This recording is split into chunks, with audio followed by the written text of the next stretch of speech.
To start off, I love the fact that, what was his name? Tengu Hutetsu, I believe, is looking after Tama, making sure she's okay for most of her life.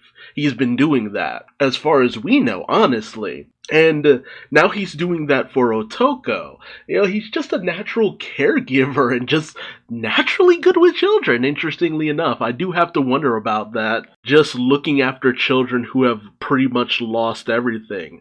I do have to wonder if there's any significance to the man behind the mask. But we actually get to see what happened when she did set out with Speed and a lot of the other gifters that she brought under her command. They had just bounced. She didn't want to just sit around and do nothing. And by the time Hitetsu was actually able to realize what was going on, they were already out to sea. Kind of a easier to ask for forgiveness rather than permission kind of situation. Meanwhile, back at Onigashima, which is getting dangerously close to the flower capital, one of the Marys, I love it. I love the Marys because they're just such a convenient way of making sure everybody knows what is going on at all times. As one of the Marys is reporting in on the next episode of Roof Piece, where we see Kaido, Momo, Yamato, Luffy in one big confrontation. Yamato has been beaten bloody. Two dragons are facing off, one azure and one pink,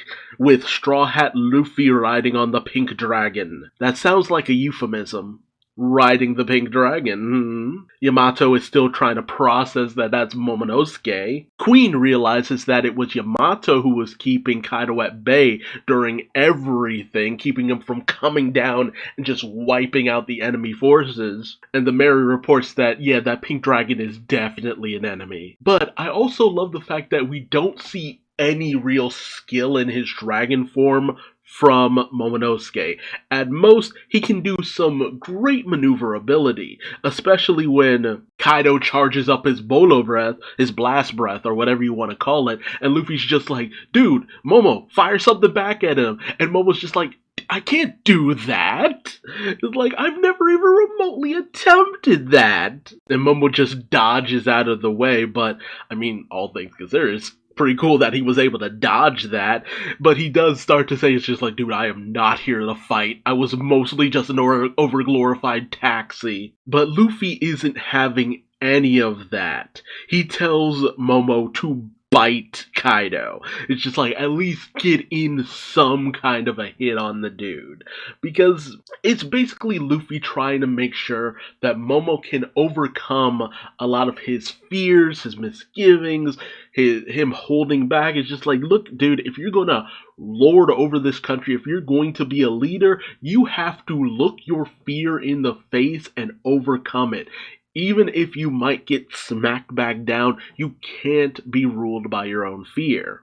As Luffy goes in with a gum elephant gun and basically buries Kaido's head in the ground like a friggin' daisy. And with that, Momo thinks back to everything that Kaido has done to him, from burning down his home, beating down his mother, dangling him off of that roof. Momonosuke takes all that resentment and anger and frustration and, yep, he straight up bites Kaido. Now, does this really do any damage to Kaido? Yeah, no. No.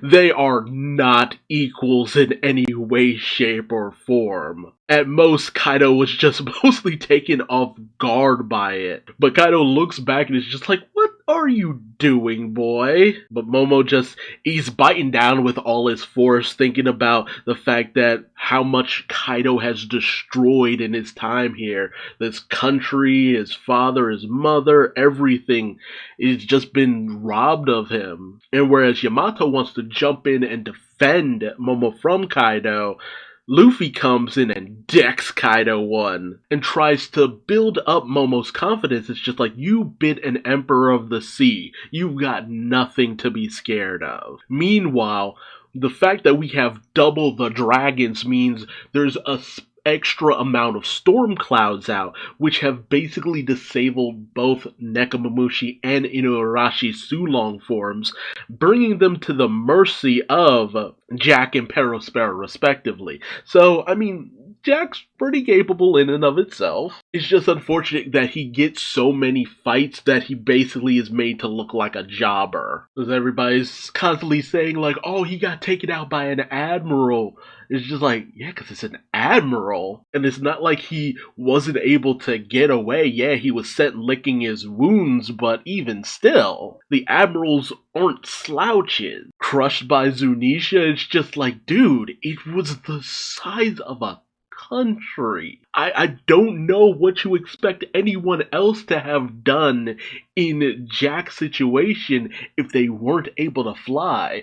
The battle against Ashura Doji is just like, yeah, Ashura Doji got one cut in on him. And not to mention, the scabbards are made to seem fairly strong in a lot of situations. I mean, Nekomamushi and Inuarashi, Luffy touted they seemed fairly strong to Luffy. Luffy doesn't commonly remark about that upon first meeting someone. And even Zoro had a bit of a clash with Denjiro when he was in disguise as Kyoshiro, and Zoro did remark that this guy seemed fairly strong and competent. Not to mention, even on the battle on the roof, it took both Nekomamushi and Inuarashi in their Sulong forms to completely take Jack down. I mean, the only benefit that the other calamities have had is that they haven't been in too many fights.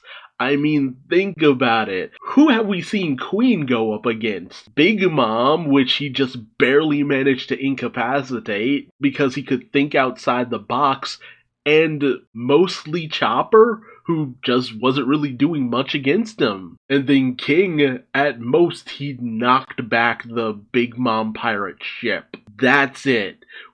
The only downside to Jack is that we've seen Jack involved in more things.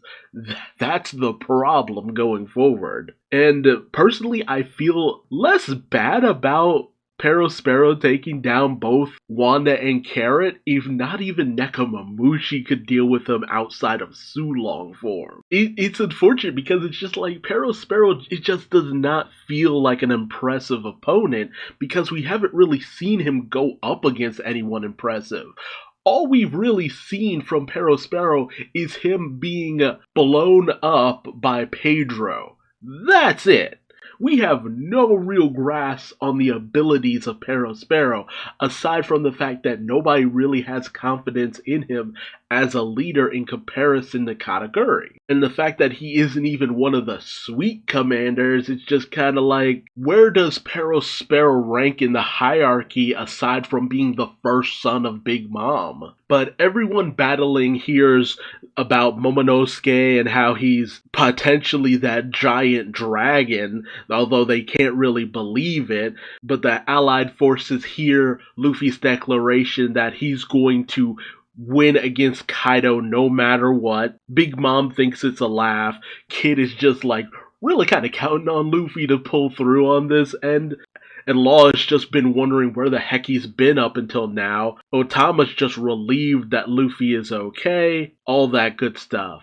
And then we get it, that great moment where Kaido goes in to clash against Luffy. They both come in with their attacks, charged up with Conquerors and Armament Hockey, and then it happens. They split the sky. And it's funny too because this is the second time we've seen the sky split over Onigashima. We got too many Yonko level dudes clashing on this island.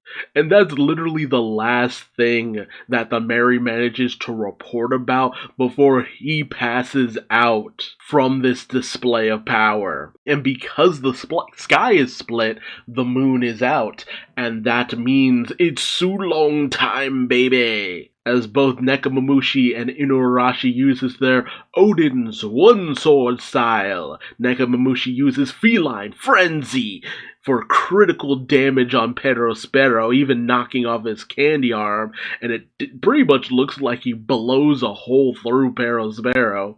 And same with Inuarashi against Jack, where Inuarashi uses Canine Cleaver with his sword leg, which sends the strike right through Jack, and thus it is declared, by the narrator of course, the eldest son of the Big Mom Pirates, Perospero, down and out. Lead performer of the Animal Kingdom Pirates, Jack the Drought, down and out. And we see Inuarashi pop out of his Sulong form, only to be observed by none other than Orochi.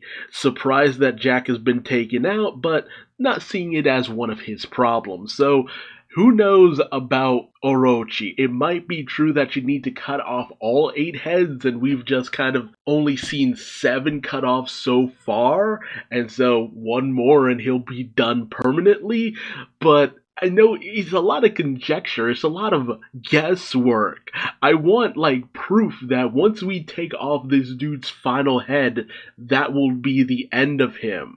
I still feel that it's Denjiro who has gone after Orochi, and it might even be potentially that Denjiro runs into Hiyori, who I still believe is on this island somewhere, and it might be potentially something like Hiyori has been trained by Denjiro in the way of the sword. She has, I would hope, the Amino Habikiri, and she uses that to slay Orochi. It's Momonosuke who helps take down Kaido, and it's Hiyori who helps take down Orochi. That way we have a little bit of closure for all of the Kozuki family. They did their part to avenge their family, and that would be what matters most. I feel like that would be the best way to go, because I don't like the idea of Hiyori just being so absent through all of this. After everything that she went through, everything Denjiro went through, it would be really anticlimactic if it was just Denjiro taking off one of his heads again. But Hiyori taking him down? Now that would be pretty cool. Hell, even if it was just Hiyori striking him down in Orochi's normal human form, I'd take that too. Orochi just barely keeps managing to cheat death. It's time this guy just gets done away with in the end. We dealt with Kanjuro, it's time to deal with the last Kurotsuchi. But tell me your thoughts and theories in the comment section below. How did you feel about the Conquerors clash between Luffy and Kaido? Luffy has finally reached the level of Shanks 2 years ago. Man, that rate of growth for these younger generations. Roger, who knows how long it took him to be as capable as he was, but it took Shanks only 20, less than 20, maybe 10 years to reach full Yonko status. And for Luffy, it takes even shorter amount of time, not even 5 years, for him to get on that Yonko level. Each generation just grows a lot faster than the last. How did you feel about the takedown of Jack and Perospero? Did you feel that it was good enough? Or do you feel that ultimately Jack was made out to not really be that much of a threat, and you feel like Inuarashi shouldn't have given Nekomamushi that much of a challenge? Almost like Jack and Perospero were made to seem like they were on the same level, and that brings Jack down, but doesn't so much as raise Perospero up. It just makes it seem like he got a little too lucky for his britches. Do you feel that Momo will finally be able to overcome his fears and inner demon? And do you think my theory about Orochi being taken down by Hiyori is true? That she'll be the one to deal the final blow? I would hope so. I feel like that's really the best course of action. So let me know your thoughts. If you like this video, please comment, subscribe, and hit the bell for notification, and like as well. And until next time, I've been Duuz-Diz-Din, and I will see you later. Bye-bye.